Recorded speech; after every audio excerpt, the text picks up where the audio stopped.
I was cleaning the old set when it woke up, which is the kind of thing that only ever happens on a slow Tuesday. The listening annex at Site Halloway wasn't mine anymore. Not officially. I'd retired off active fleet rotation 11 months earlier and kept the lease on the building because the town council never found a better use for a concrete shack full of dead radio iron.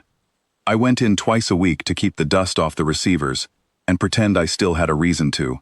That morning, I had a rag in one hand and a mug going cold on the console when a band I hadn't seen light up in years came alive under the glass. It wasn't a frequency anybody flew traffic on anymore.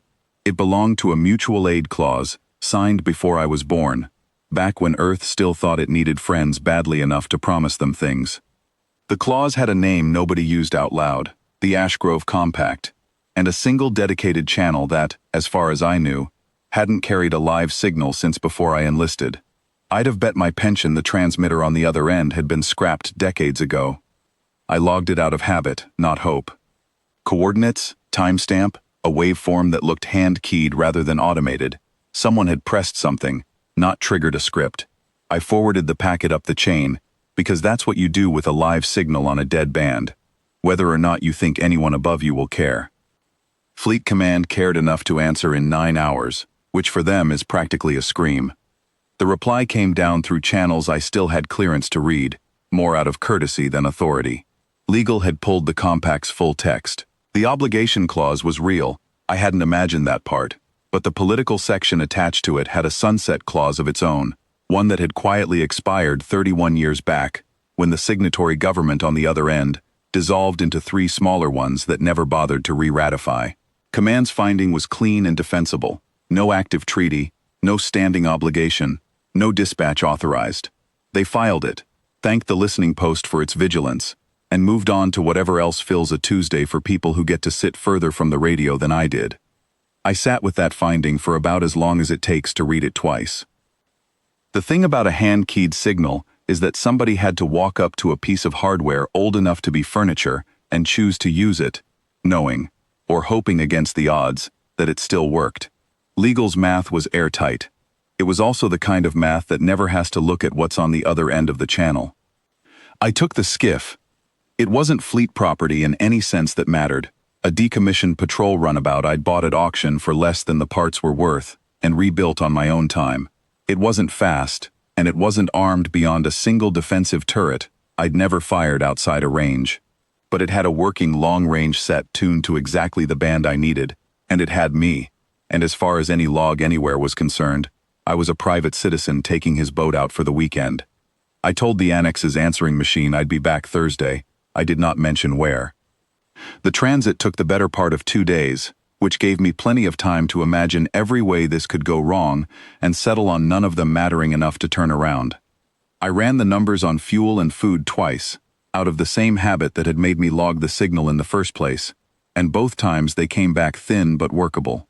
Somewhere on the second night, running dark to save power, I found myself talking to the empty cockpit about what I'd say if Command ever asked why a decommissioned runabout had left port without so much as a flight plan filed.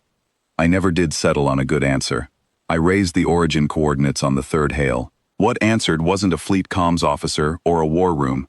It was one voice, careful and formal, speaking a dialect of trade common that hadn't been fashionable in a generation, from a woman who introduced herself as Sona Varel, aide to the council, before she asked, politely, as if she already suspected the answer, what vessel and what authority I represented. I told her the truth, my own boat, no authority beyond my own judgment. There was a silence on the line long enough that I checked the connection twice. When I came in low over the coastline they'd given me, the first thing I saw through the canopy was the hall itself, a domed structure with a broken skylight letting in flat gray morning, built into a hillside that had clearly seen better centuries. The compound around it was quiet, in the specific way places get quiet when the people inside are conserving something, whether that's fuel or food or hope.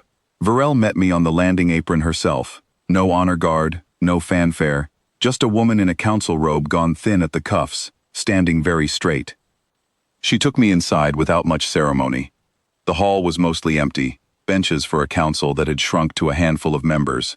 Walls lined with old treaty seals under dust-fogged glass.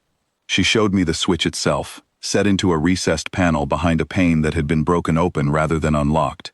A simple lever mechanism, brass gone green at the hinge, wired through the wall to a transmitter her own grandfather had installed as a young man, back when the compact was fresh enough to matter to both sides. "He built it to summon a fleet," she said. "He told me, when I was young, that he hoped none of us would ever need to find out if it still worked." I asked her what had made her press it. She didn't answer that directly.